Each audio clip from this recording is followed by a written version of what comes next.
Allora, inizierei col professor Marcetti. Abbiamo una domanda a Carlo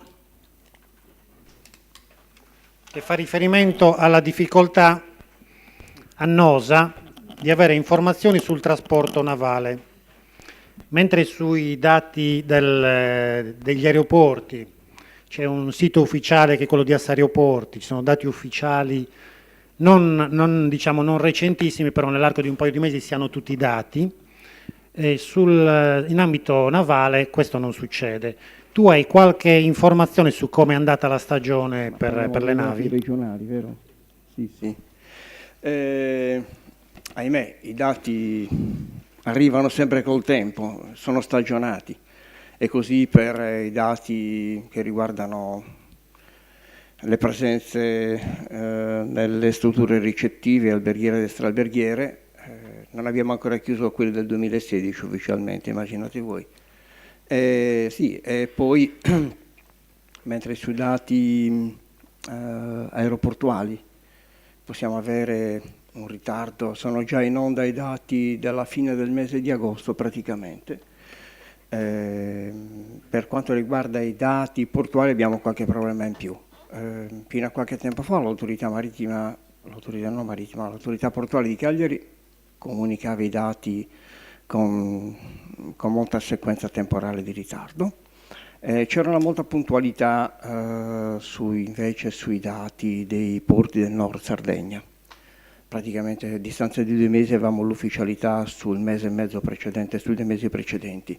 Da quando invece si è unificata l'autorità portuale, diciamo che anche sul Nord Sardegna, sul sito, sui porti del Nord Sardegna e sul sito è molto difficile reperire i dati ufficiali. Quindi quelli, per così dire,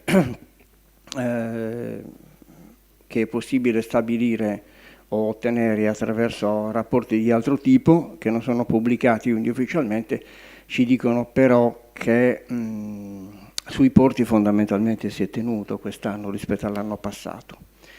Era una preoccupazione quella di andare a fare le verifiche in quanto gli operatori, soprattutto delle strutture ricettive alberghiere, lamentano un calo di presenze stimato, non so bene con quale criterio da parte loro, attorno almeno 8. Una stima in corso d'opera attorno almeno 8 è molto puntuale, non lo so, comunque hanno registrato un certo calo. Ci siamo chiesti dunque dove questo calo potesse essere registrato, se fosse anche se si fosse potuto registrare anche negli arrivi, però gli aeroporti sono cresciuti. I porti fondamentalmente sono rimasti stabili, Olbia, quello più importante, fondamentalmente stabile tutto l'anno, il che significa che la gente è arrivata e non è andata a fare la propria vacanza o a soggiornare negli alberghi, ha trovato altre forme di soggiorno. In altre località, magari secondarie, deduco, oppure in forme di struttura di accoglienza, non vi dico neppure collaterale ricettiva, dove si sono trovate delle altre soluzioni. Su questo possiamo stare a raccontarcela molto, ma io mi sono preso anche così la possibilità di fare una verifica per capire dove, ecco, i tassisti che accompagnano i tanti viaggiatori che arrivano sull'aeroporto di Olbia, in quale tipo di tipologia accompagnano questi signori, e fondamentalmente mi hanno rivelato che dall'anno scorso c'è una crescita significativa dei loro accompagnamenti nei B&B oppure negli affittacamere.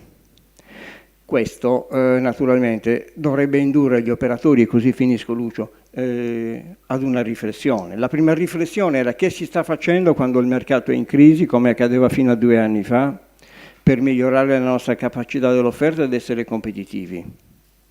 Ma non è stato fatto niente, perché abbiamo in qualche maniera usufruito dei vantaggi che il mercato e le condizioni internazionali ci hanno dato e abbiamo goduto di una posizione di rendita. Ora che in qualche maniera forse siamo ritornati su livelli più elevati, ma non molto distanti dai dati del 2011, perché questo è il dato, siamo cresciuti ma per recuperare i livelli di presenze turistiche ufficiali del 2011. Ora però la soluzione che abbiamo fatto con dati Banca d'Italia è che nel 2016 e 2017 i prezzi delle strutture ricettive sono cresciute fra il 16 e il 17% in Sardegna. Ora, se sono queste le risposte, diamo delle risposte di questa natura. Senza migliorare le qualità dei servizi, poi non possiamo neppure sorprenderci che ci siano delle risposte di ricerca di vacanza in località di tipo diverse da quelle più tradizionali, oppure in strutture di tipo diverse da quelle tradizionali.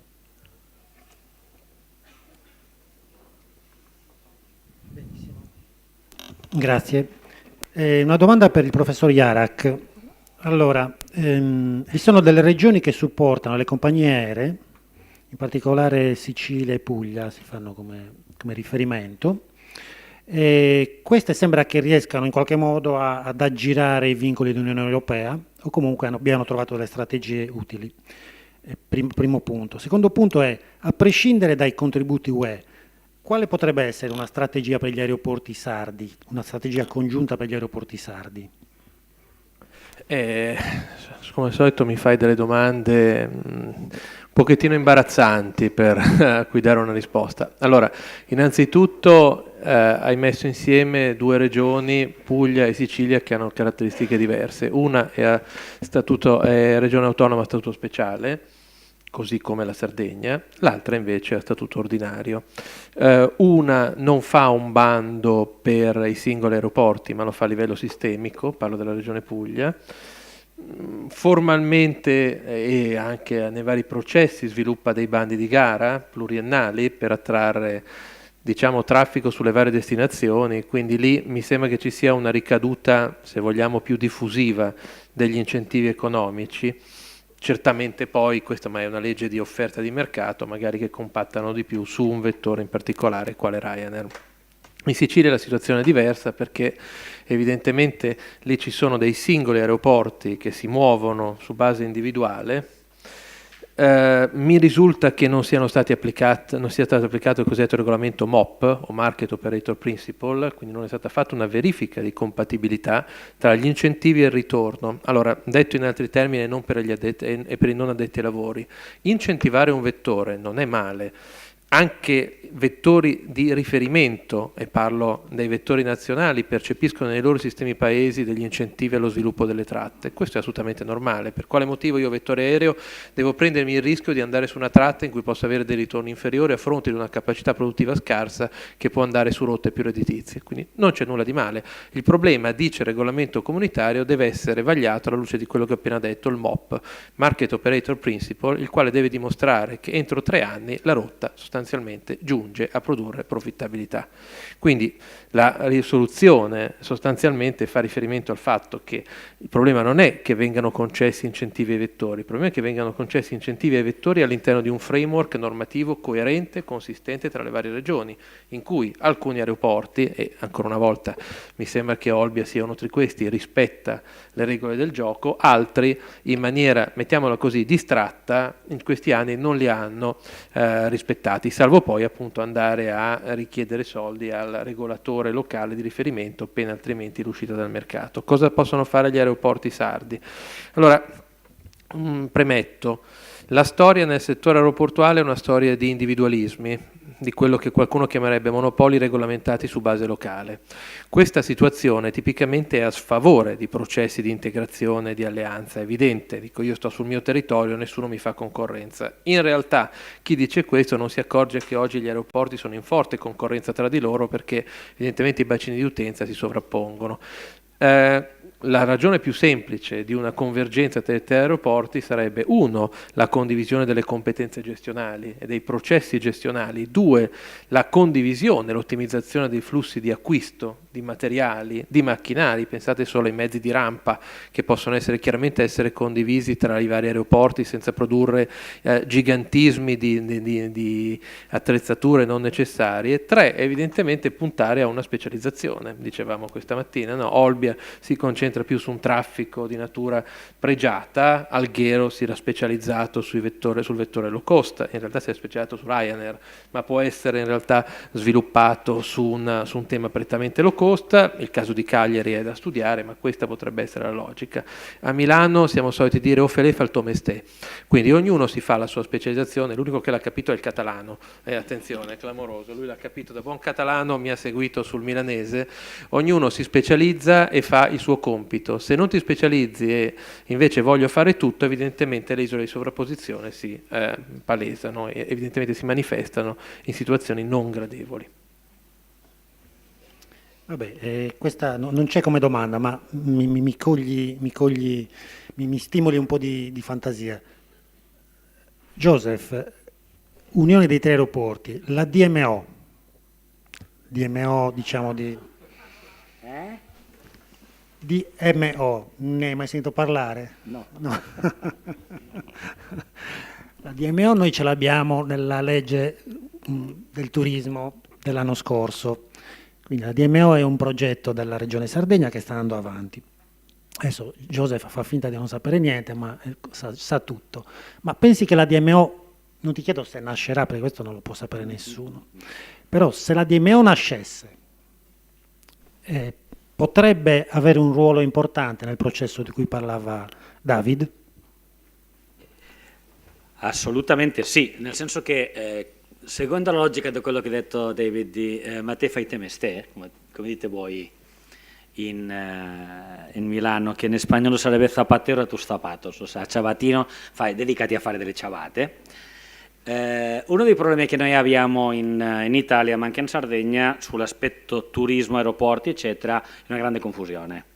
Pertanto, il ragionamento sul quale c'è il pensiero dell'assessore Argiolas e del sottoscritto è che questa DMO deve essere un soggetto che in qualche maniera vada a supportare le politiche diciamo di sviluppo aeroportuale sistemiche. Perché?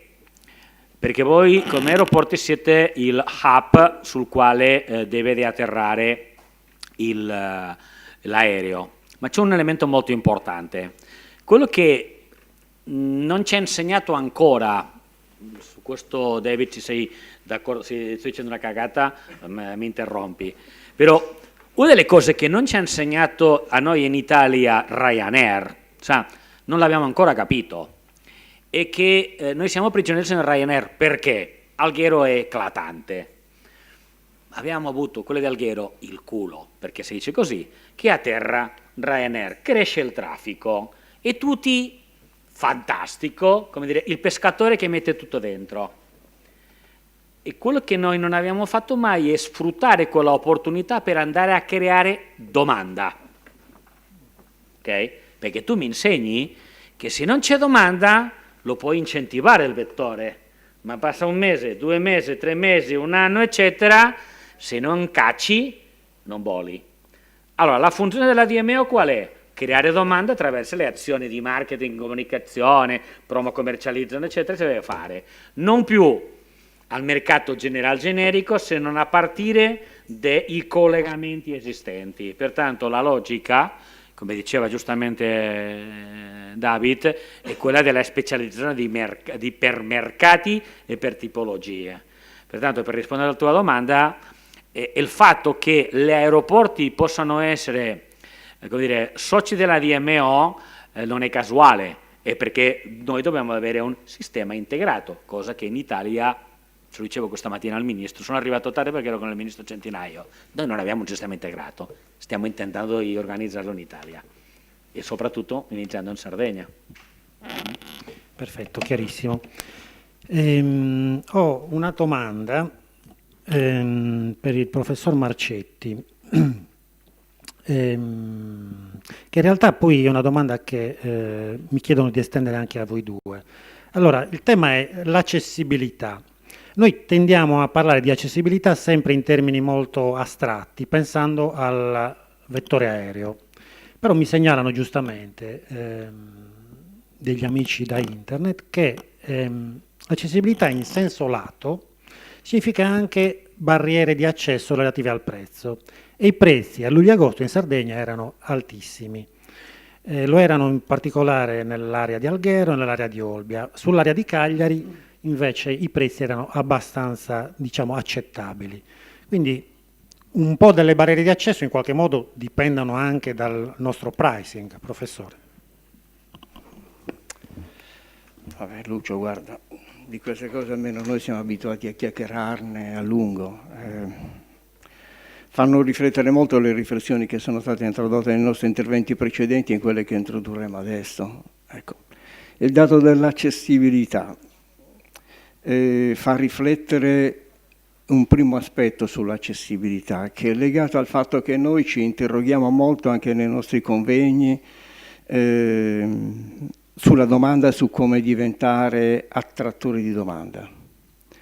Io credo che dovremmo interrogarci molto, riprendo quindi una parte del segmento della mia risposta precedente, sul fatto di come noi facciamo offerta turistica.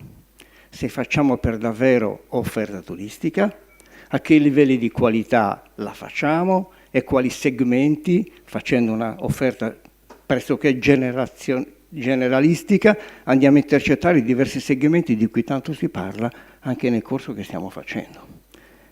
Di molto si parla nei desiderata, senza poi andarla a concretizzare, ma è una storia che dura da anni, senza che la concentrazione dell'offerta, della qualità dell'offerta e dell'estensione anche dell'offerta noi andiamo davvero a ragionarla. È così vero questo che vi sorprenderà, per esempio, sapere che il numero delle strutture ricettive in Sardegna è diminuito dal passato, dal 2012 al 2017, passato da 924 a 894 strutture. C'è stato un posizionamento verso l'alto, sono diminuite alcune strutture a 3 stelle, sono aumentato il numero di posti, però il numero delle strutture di per sé è diminuito e sono cresciute smisuratamente le strutture extraalberghiere. Questo significa che la qualità dell'offerta complessivamente si sta come dire, livellando, per usare un termine molto garbato, si sta livellando su livelli mediamente più bassi, in un contesto in cui però è più facile, sempre in occasioni come queste, dire che vorremmo diventare uno strumento straordinario, un luogo straordinario di accoglienza nel turismo di qualità, perché è quello che consuma meno ambiente, quello meno numeroso, quello che rilascia di più sul territorio. Ma il rischio è, con un contesto di questo tipo, che non stiamo dando risposte. L'altro aspetto che voglio sottolineare sotto questo aspetto è che credo che sia importante dare alla Sardegna delle prospettive di sviluppo. Non intravedo prospettive di sviluppo e nel modo specifico, mentre si vede all'orizzonte, come un sole dell'avvenire, una prospettiva di orientamento che riguarda la crescita del settore turistico, non vedo risposte di carattere strategico verso il settore turistico. Perché le risposte di carattere strategico, certo, ci intendiamo, perché le risposte di carattere strategico nell'ambito del settore turistico le intravedo laddove lo strumento base di accompagnamento a questa crescita, cioè il piano urbanistico regionale, riesce a diventare concreto, mentre invece lì attendiamo risposte ormai da 10-12 anni, che non arrivano e che sono strategiche sia per fare una riflessione per quanto riguarda l'adeguamento di alcune strutture portuali, le risposte che si dovrebbero anche dare negativamente e non trasferirle ancora nel tempo, perché da troppo tempo ne stiamo parlando, sulla realizzazione almeno di qualche struttura di carattere golfistico che accompagni le 3 o 4 presenze che in questo momento abbiamo e che non girano a pieno regime perché hanno necessità di qualche struttura di accompagnamento. Che dire ancora? Che se vogliamo rilanciare alcune località dell'interno, quelle che più povere, che si spopolano, eccetera, forse dovremmo pensare in alcuni contesti, con le dovute attenzioni, a rendere anche possibile l'insediamento di qualche struttura ricettiva anche in aree interne, che invece sono tutelate talvolta dalla normativa a cui si pensa, ma mai si concretizza, che invece talvolta sono tutelate quanto sono tutelate le aree entro i 300 metri dal mare. E quindi credo che sia necessario prendere delle decisioni in questa direzione. Benissimo, non so se Joseph vuol dire qualcosa sul piano strategico, visto che ne abbiamo accennato. Soltanto aggiungere qualche punto specifico in assoluto accordo con quello che Carlo diceva. qui stiamo ragionando, come dice lui, su sviluppo strategico, eccetera, ma c'è un problema fondamentale, che la strategia è fatta da due grandi settori, il pubblico e il privato.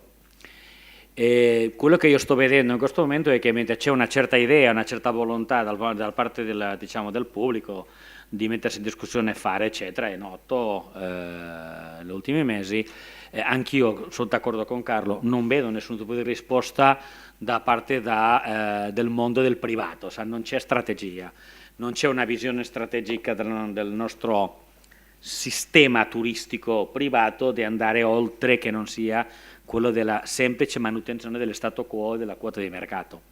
In realtà oggi nel mercato turistico, per dire quanto è competitivo e concorrenziale, l'essere fermo significa sicuramente andare sempre indietro. Condivido assolutamente la visione di Carlo. La normativa si è chiara però. C'è l'altro, Carlo, usa. Sì, ma scusami, la normativa se è chiara, come dicevi tu prima, bianco-nero, ecco, se è chiara e non è incerta e non è spostata sempre troppo in avanti nel tempo, ancora indefinita, aiuta anche gli operatori privati a compiere delle scelte di investimento, di capacità quindi di creare anche reddito dai propri investimenti e quindi anche a guardare con questo territorio in maniera meno interlocutoria e a non porsi in posizione di attesa, come a me anche con gruppi importanti su questo territorio accade. Premesso, naturalmente non mi consumo qui a dire che quanto può essere fatto in termini di interventi sul territorio deve andare ovviamente ad essere pensato in termini di sostenibilità ambientale e bla bla, non consumiamo neppure, diamole alla base della discussione. Ecco. Scusa. Davide, vuoi dire qualcosa sull'accessibilità rispetto al prezzo? Tocchi un tasto a me familiare, mi spiace fare un po' la voce fuori dal coro. Se parliamo di dynamic pricing, non è una bestemmia dire che il prezzo è molto alto a luglio e agosto, ma è evidente, io lo gestisco in funzione della domanda. Quindi di per sé il problema non è il prezzo alto, il problema è il target di riferimento, cioè come tu sei posizionato. Se ti vai a posizionare cercando un target medio-alto, quel target evidentemente è un alto spendente. Se invece punti a fare una maniera contraria, il prezzo non fa i miracoli. Quindi ragionevolmente poi quando si fa dynamic pricing ci sono dei modelli anche di predictive analytics. Oggigiorno tutti i fenomeni di pricing girano col tema dell'intelligenza artificiale, quindi non vi tedio, ma si lavora su algoritmi molto molto complessi. Evidentemente mi auguro che quei prezzi alti siano stati frutto di una stima prospettica della domanda convergente in quei giorni e nei giorni a venire che abbia massimizzato l'occupazione e di conseguenza anche i prezzi. Prego, però devi farlo col microfono perché altrimenti non si sente sulla diretta. Sulla diretta. È il bello della diretta, adesso arriva. Che non sono completamente d'accordo su questo punto. Siccome ero d'accordo su tutto quello che ha detto David, ci tenevo a puntualizzare il perché. Perché, ok, il pricing è il prezzo dinamico che ovviamente segue le logiche di mercato, ma nella misura in cui il prodotto che viene messo in vendita se lo può permettere in termini di qualità del prodotto.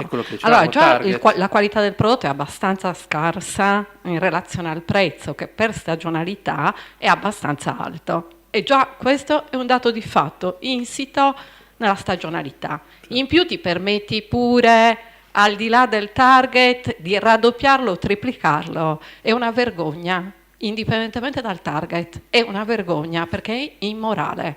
Sì, questo e tutti, mi scusi, ma mi ha toccato molto questo, perché ormai il pricing, con l'informazione a portata di tutti, viene confuso con last minute, raddoppio stanza, perché tutti la vogliono. Quello non è pricing, sì. E questo è molto diffuso anche in una realtà extra-alberghiera che oggi va diffondendosi molto, e quindi attenzione, perché poi ovviamente un'informazione che da lei viene presa come il guru Quella che do io non vale niente.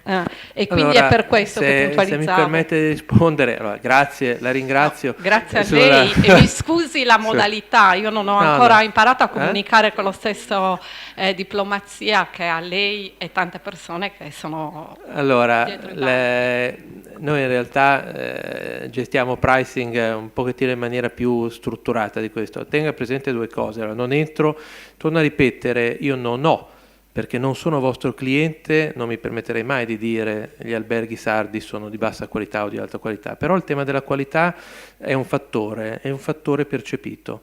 Quindi ancora una volta, molto spesso il prezzo interiorizza delle percezioni di mercato.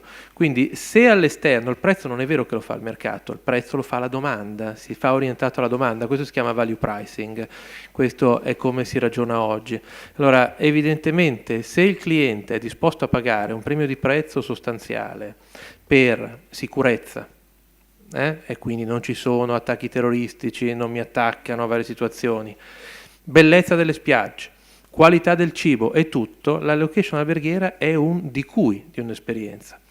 Personalmente il tema vero è che chi fa pricing deve andare a chiedere al cliente, non la tedio, ma ci sono degli strumenti che si chiamano conjoint analysis, quindi il prezzo non si fa, come dicevano i latini, ad minchiam, ma si fa in realtà in maniera strutturata e evidentemente ci vogliono competenze statistiche avanzate. Il vero prezzo dinamico è fatto con una serie di attenzioni. Se poi lei mi dice ma io non entro, e anche perché non mi interessa, ripeto, entrare, io a differenza di Joseph sono al di fuori del contesto, lui interiorizzo è molto più nel contesto di me, quindi riesce a dare dei giudizi di altra natura. Il tema vero è che se qualcuno ha fatto quei prezzi, deduco che li abbia stimati in funzione di alcuni parametri economici. Se non l'ha fatto, ha ragione lei.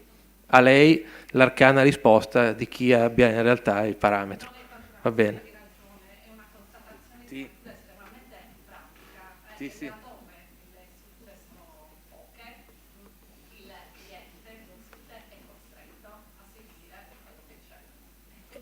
E questo è quello che diceva il mio amico prima.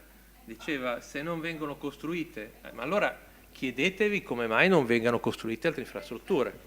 E avevo a pranzo dei commenti proprio su questo. Chiediamoci questo. È abbastanza normale questo, no? La capacità di solito cresce con la domanda, chiaramente. Chiedo scusa, lei ha mai provato ad andare a Venezia? Io giro tutto il mondo. Ecco, perfetto. Allora, pensi un po' a Venezia, come ancora una volta diciamo l'accommodation alberghiera fitta esattamente come sta dicendo lei, che spesso c'è una qualità percepita distonica. Sì, sì, sì, sì. Sì, non le nascondo che la mia famiglia è di Venezia, quindi conosciamo abbastanza, la mia famiglia è di Venezia, è abbastanza noto questo, però voglio dire, il tema è un altro, non è un tema di diminuzione, è un tema di redditività. Chi l'ha detto? Io sentivo parlare, Joseph, di un tema, perdoni se faccio un attimino il docente di marketing, ma ogni tanto devo mettere questo cappello, sentivo parlare di quota di mercato. Signori, la quota di mercato si compra, basta fare i prezzi bassi, basta tagliare i prezzi, questo è populismo, questo non è fare business, questo è populismo, basta tagliare i prezzi. Ryanair ha tradotto un settore che aveva un servizio elitario come il trasporto aereo e l'ha massificato, col risultato che ha portato sul lastrico alcuni altri concorrenti, non ha creato in ultima istanza valore per l'industria, l'ha creato solo per lei. Questo vuol dire fare populismo. Fare business vuol dire ricordarsi che la prima linea del conto economico è fatta da prezzo per quantità. C'è una correlazione, mi auguro che chi faccia questa analisi, almeno è quello che bisognerebbe fare, abbia un sentore un po' meno dello sniff, come si dice in inglese, vale a dire un po' di... A Bari la chiamano anche nasometria, per dire, però insomma sono delle scienze applicate che magari non sono particolarmente efficaci. Ti passo la parola. Sì, aspetta. Allora... il perché di questa situazione di prezzi sinceramente fuori mercato? Fondamentalmente perché noi siamo in qualche maniera in Sardegna, abbiamo una situazione molto complicata, o meglio detto molto machiavellica, nel senso che noi abbiamo una domanda molto concentrata che non cresce, con un'attività molto ridotta. Noi abbiamo fatto un'analisi di qual era il prezzo medio della Sardegna rispetto alle nostre destinazioni. Il prezzo medio della Sardegna non va oltre, non ricordo esattamente, mi pare sono 63 euro. Ok? Mentre che Rimini, questo è molto curioso, è quasi 10 euro sopra. Perché? Perché loro hanno, Rimini, molta più attività, pertanto hanno la tariffa molto più bassa, ma hanno una maggiore redditività perché c'è una più domanda. Qual è il problema a Monte Nostro? Il nostro problema in Sardegna è che come lavoriamo 60, 70, 80 giorni di attività massima nell'arco dell'anno, e spariamo i prezzi per mantenere la redditività. E questo ci porta a una situazione dove come dire, la problematica, l'abbiamo visto in tutti questi mesi anche, noi abbiamo una grandissima dipendenza del mercato italiano, perché quest'anno è andato meno male. Perché? Perché secondo me dicono quelli tour operator, più o meno 800.000 italiani sono andati questo anno a Sharm el Sheikh, e 800.000 che l'anno scorso le aveva qualcuno. Pertanto il nostro problema qual è? Che su un mercato, un captive market come quello che abbiamo noi, continuiamo a applicare purtroppo logiche di, diciamo, vecchie di mercato. Quando tu parlavi giustamente di come si fa il prezzo, come si deve fare, le logiche di pricing, eccetera, hai ragione. Il vero problema, e non nel caso della Sardegna, ovunque in Italia, che l'unico modo di fare i prezzi da noi, come hai detto te, è quello che applicano in bar, il nasometro, e dipende se sei raffreddato o non raffreddato, azzecchi o non azzecchi. Questo è un problema che abbiamo come sistema. Sì, la buona notizia in realtà è che non è solo in Sardegna, nel settore alberghiero, perché in molti settori, adesso senza andare a fare il nome dell'azienda, un recente intervento che abbiamo fatto di pricing, ci siamo accorti che questa azienda transava ogni prodotto, ne transa 25 milioni l'anno di questi prodotti a 2 euro. Semplicemente incrementando, perché il mercato era disposto a pagare di più, ma questo naturalmente non viene con la nasometria ma con la statistica, 1 centesimo in più. Andate a fare il calcolo quanto è il margine, non il prezzo, il margine addizionale che è stato portato a casa. Allora questo è il vero potere di fare il pricing corretto. Torno a ripetere che sia alto o basso per me è un non problema, il problema è quanto è disposto a pagare. In americano si chiama molto chiaramente willingness to pay, la disponibilità a pagare. Se voi andate a New York tipicamente, evidentemente siete disposti anche a pagare dei prezzi più alti, nonostante New York, mentre tutti pensano sia l'ultima frontiera e così, ha delle strutture e delle infrastrutture molto molto anziane per certi aspetti, alberghi anche direi probabilmente con una stella in meno di quello che viene dichiarato. Ciò nonostante le statistiche e i dati dicono che è il posto per il business travel più costoso al mondo dopo Tokyo, quindi insomma evidentemente perché lì c'è humus, leggi business, lì c'è la visione turistica, c'è una disponibilità a pagare, quindi non è una questione di infrastruttura, è una questione di ascolto della domanda. Se la domanda è disposta a pagare un prezzo alto, fanno bene.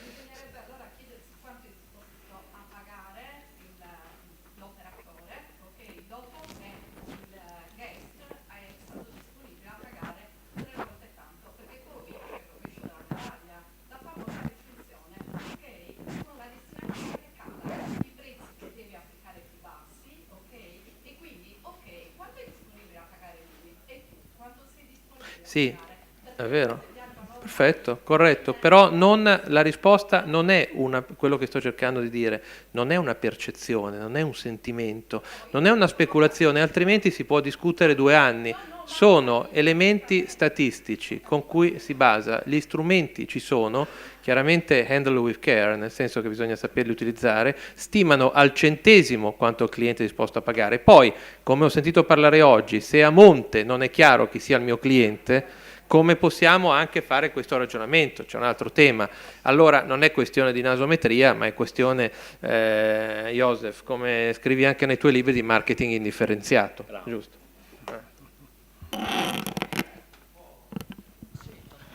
Scusa, se posso... Joseph? Insomma. Scusa.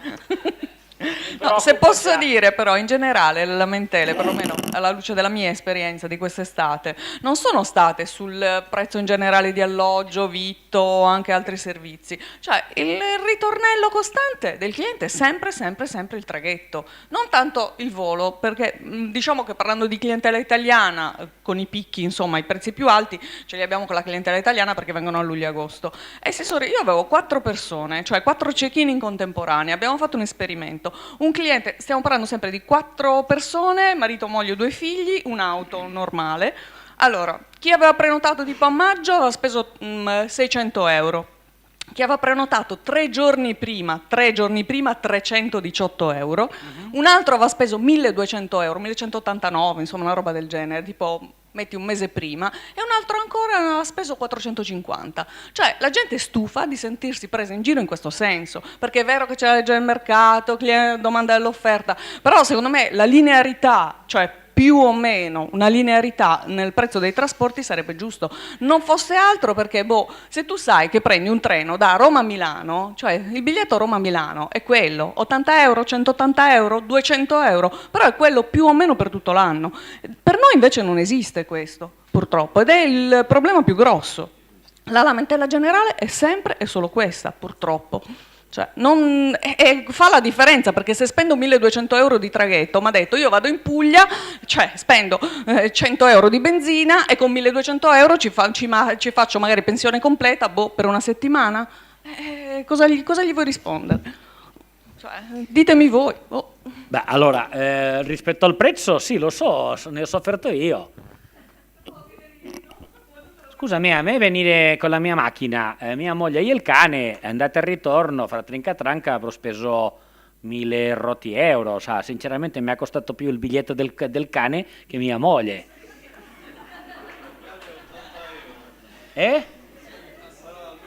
No, di più, il cane è costato di più, devo dire, perché sai, cabina con cane, quelle robe, sai, poveretto, cioè mia moglie è disponibile a lasciare il cane, diciamo, con gli altri a me con gli altri cani, ma il cane ovviamente con lei. Lo so. Allora, però qui c'è un problema di partenza, ok? Che difficilmente possiamo risolvere, perché non è che la regione può incentivare e finanziare, perché vai in qualche maniera a introdurre degli elementi, esattamente la stessa logica che diceva David, che diceva prima Lucio. Qui c'è però un altro elemento fondamentale, che è questo. La nostra crescita turistica come destinazione non può basarsi sui traghetti. Ok? No, perché c'è un elemento fondamentale, ragazzi. I traghetti sono quelli che ci sono. Non è che me ne posso costruire 25, non sono la Fiat 500 che tutti i giorni me ne producono 400. Posso dirti, ascolta, sì, hai ragione, e guardate, non è che io mi devo mettere a difendere nessuno, ci mancherebbe altro, però non mi risolve il problema neanche una barchetta in più. No. La crescita turistica della Sardegna, signori, passa dall'aereo, l'avete visti, il 77% delle britannici prendono l'aereo. Oggi, per forza, hai ragione, però oggi il turismo si fa, cazzarola, con l'aereo. Mi spiego? Allora, domanda, quanti traghetti ci sono al giorno Barcellona-Palma? Qualcuno lo sa? No. 5.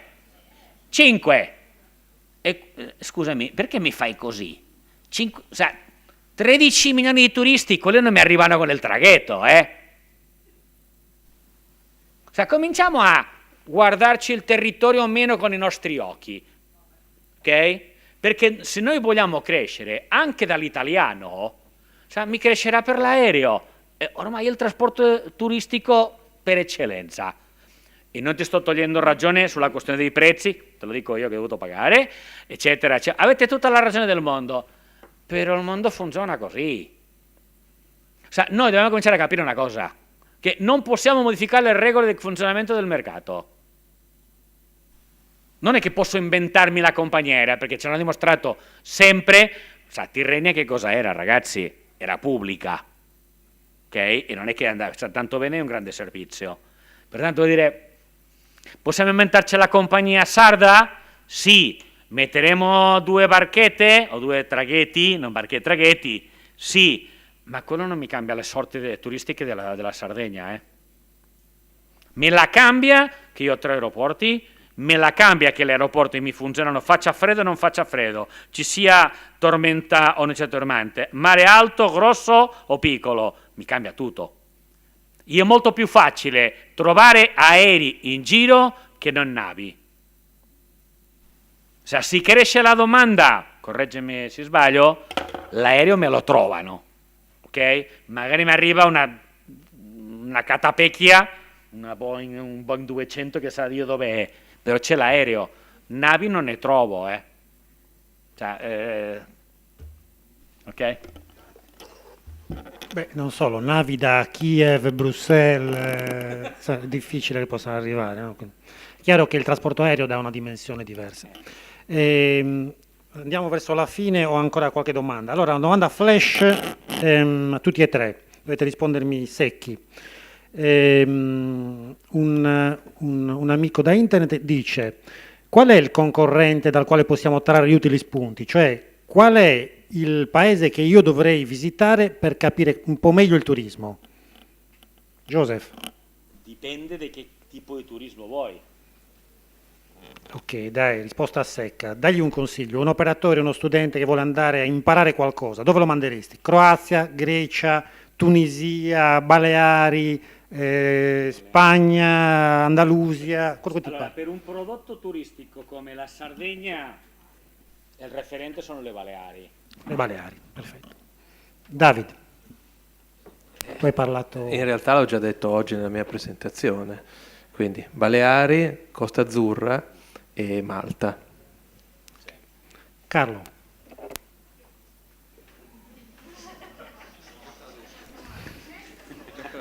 Perché fai quella faccia? Non lo vuoi dire tu? No, vi direi anche vicino a casa. Vicino a casa, nel senso che andare a prendere esempi dall'esterno dell'isola, anche del sistema nazionale, è sicuramente importante, si maturano esperienze diverse, ma anche vicino a casa ci sono esempi deprecabili come quelli che sono emersi oggi, ma sui quali si possono dare valutazioni, si possono fare valutazioni economiche, si possono fare anche valutazioni di carattere morale, no? Sono dei piani diversi. Però anche vicino a casa ci sono degli operatori importanti che competono a livello internazionale, che sono responsabili di strutture con migliaia di posti letto, che sono leader sul mercato nazionale e sul mercato internazionale e che hanno fatto anche per la gran parte la storia della nascita e dell'affermazione del turismo in Sardegna. E quindi se queste strutture e questi operatori sono un riferimento nel mondo a livello internazionale, mi viene difficile dire che le esperienze anche dei giovani che si formano, delle persone che si formano nell'ambito del turismo, possano andare magari a cogliere esperienze alternative significative, forse per segmenti diversi, in Croazia, in Slovenia, a Malta, alle Baleari. Sono modi di fare turismo in contesti diversi, talvolta che si adattano, secondo me, a caratteristiche di domanda diverse. Mi sono sempre posto, qui reintroduco alcuni elementi, ma secondo me importanti. La caratteristica di un operatore che interviene in un mercato è se l'operatore fondamentalmente è più debole e deve adattarsi al mercato, lo porta a produrre un'azione o azioni di adattamento alle caratteristiche della domanda, in modo da essere attrattivo e dar risposta alle caratteristiche della domanda. Ma noi abbiamo qui un'esperienza decennale che si è indebolita in questi ultimi anni, di chi invece ha creato l'offerta e ha proposto al mondo un'offerta diversa. Ma era un operatore che aveva la capacità di stare sul mercato internazionale a livelli elevati e ha proposto uno standard di qualità e di offerta che è diventato un esempio di tutto il mondo e che poi, riflettuto nel tempo, ha portato anche a creare filiera o sistema di rete che meriterebbe riflessioni molto più profonde di quelle che col passare del tempo in modo trascurato qualche volta gli abbiamo assegnato e rispetto alle quali noi possiamo dire oggi che pur senza aver avuto forse allora la pretesa di aver creato un sistema di offerta, e quell'uomo è riuscito a creare un sistema di rete, di relazioni e di attività intersecate fra di loro che hanno fatto una qualità di livello turistico. Relativamente all'aspetto che stavate affrontando prima, vi direi che allora, quando si riesce a dare una risposta di offerta di carattere qualitativo elevato, come è accaduto e come accade ancora in alcuni ambiti del nostro territorio, forse l'andamento di una stagione turistica noi non la dobbiamo o possiamo misurare sulla base del numero delle persone che sono venute a visitarci. Perché è sufficiente che sull'aviazione generale o su un porto arrivino qualche imbarcazione di grandi dimensioni in più o qualche aviogetto in più per compensare migliaia di arrivi che in meno che possono essersi verificate sulle navi. Questo introduce un elemento di, come dirvi, di rivisitazione anche nel nostro modo di stimare le cose e le situazioni, sulle quali forse siamo molto più propensi a dare giudizi di valore o valutazioni di valore o di tenerci ancorati a dei presupposti ideologici, preconcetti qualche volta, nello stimare negativamente magari le presenze di turismo di lusso, per così dire, lo chiamiamo di lusso in termini deteriori, no? Sulle quali forse meriteremmo tutti di fare riflessioni di più e in più, perché se avessimo avuto polarità di turismo di elevata qualità, cioè di quel turismo che spende in altre aree più deboli economicamente dell'isola, forse oggi sulle nostre debolezze di offerta potremmo introdurre riflessioni di carattere diverso. Proprio l'ultima, è legata all'accessibilità. L'accessibilità l'abbiamo sviluppata facendo delle osservazioni sulle caratteristiche dell'offerta delle strutture. Per fortuna Lucio l'ha anche introdotta relativamente ai collegamenti.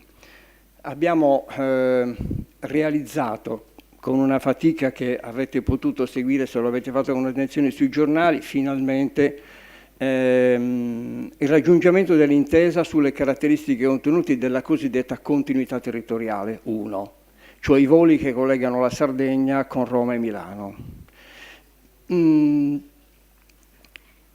La bontà è un termine di valore naturalmente, ma la positività di un accordo di questo tipo è che chi viaggia sa per tutto l'anno quali possono essere i costi a cui va incontro quando utilizza quel sistema di collegamento. Questo accordo è stato chiuso fra la regione, a cui è stata data delega da parte del governo nazionale, e il mercato fondamentalmente, gli operatori. Nel caso del trasporto marittimo non ci troviamo di fronte a questa situazione.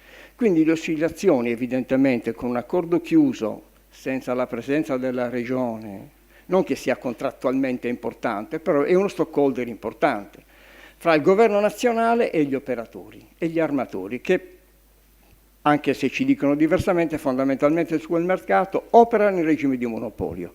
Allora oscillazioni di questa natura, di prezzo voglio dire, sono parte caratteristiche del mercato. Come reagisce il passeggero? Il passeggero sceglie da tempo, questo dato, di viaggiare meno in nave e di adattarsi ad una modalità di trasporto diversa, che in termini di attraversamento del mare diventa utilizzo del mezzo aereo, e in termini di movimento sulla terraferma, essendo assente il trasporto pubblico, ma se vi è da spendere somme rilevanti per creare supporto di trasporto pubblico è meglio non parlarne, accontentiamoci del fatto che, ad esempio, su questo aeroporto e dagli aeroporti anche di Cagliari è possibile utilizzare anche il trasporto di noleggio d'auto, e il che vi sorprenderà anche, non è un costo tanto elevato per una settimana, 10 giorni di soggiorno, rispetto a quanto invece nel mese di luglio e di agosto comporterebbe l'utilizzo, cioè l'attraversamento a seguito della propria nave sulle strutture Tirrenia o Moby. Questo fa ancora riflettere, ma guardate, è molto usato questo. La domanda è così alta che le società di noleggio auto che garantiscono l'accessibilità poi del territorio non riescono a soddisfare la domanda che di queste automobili si ha nel periodo di punta, cioè dal 15 luglio fino praticamente al 20 agosto. Ecco. Questo ci fa ancora riflettere su come questi ambiti sono fondamentalmente inesplorati e lasciati al mercato. Grazie professore. Ultimissima domanda e poi vi lasciamo andare. È la domanda di uno studente. È una domanda intelligente, credo, perché... Ma gli studenti lo sono. Allora, dice questo sostanzialmente. Rispetto ai 6 attrattori che avete identificato nel programma di quest'anno, quindi, li ripeto, borghi autentici, turismo culturale e archeologia, enogastronomia, vella e golf, turismo attivo e turismo dei cammini, se voi doveste dire qual è il ranking di questi attrattori, perché il ranking, cioè la classifica, cioè se io dovessi, dice lo studente, scegliere una di queste cose, che devo fare da grande? Te lo dico io subito. Prego.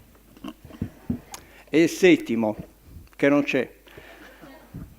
E a mio parere un altro pianeta inesplorato. E qual è? Il turismo nautico. Siamo riferimenti nel Mediterraneo. Abbiamo i porti in termini di quantità di mega yacht presenti su questo territorio e abbiamo un fenomeno che non è studiato neppure percepito. Fino a qualche anno fa non veniva neppure considerato un segmento del turismo. È sufficiente questo? Vi posso dire che l'80% del charter nautico, per esempio, è sistemato che si muove sul territorio regionale, è sistemato a 20 km da qui e a guidarlo sono praticamente operatori sardi.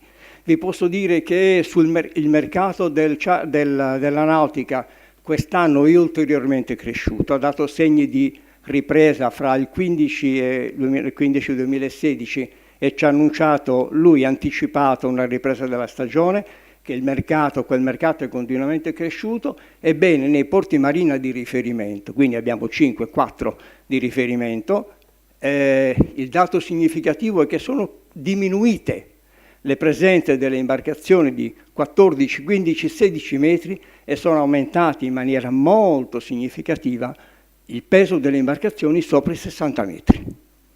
Questo significa, se facciamo uno studio di mercato con riferimento a questi, pensate alle ricadute sul territorio, noi l'abbiamo fatto qui, ne parleremo un'altra volta, le ricadute che sul territorio in termini di spesa non stimata, perché c'è gran parte di questa spesa indiretta che non possiamo rilevare, lasciata sul territorio da parte di queste imbarcazioni. Sono delle ricadute importanti. Ecco perché una presenza di questo yacht talvolta può valere 100, 200, 300 passeggeri che magari andiamo a perdere in un trasporto di tipo tradizionale rilevato sui porti. Fra l'altro un'altra stima abbastanza attendibile fatta qualche anno fa ci dice che le presenze sui 5 porti marina che abbiamo nel nord Sardegna girano attorno a 900.000 presenze annue, che non sono rilevate da nessuna parte. Ci fa riflettere anche questo, ecco perché l'avrei visto come settimo elemento.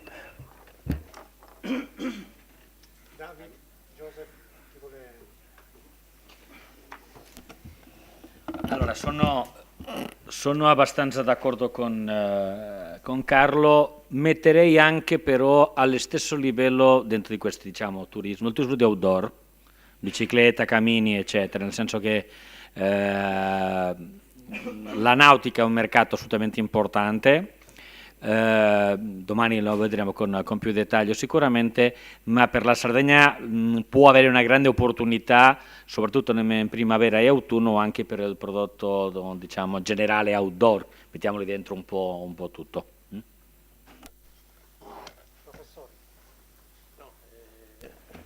Io sono ignorante di quello di cui parlate, nel senso che li sento, quindi il mio commento...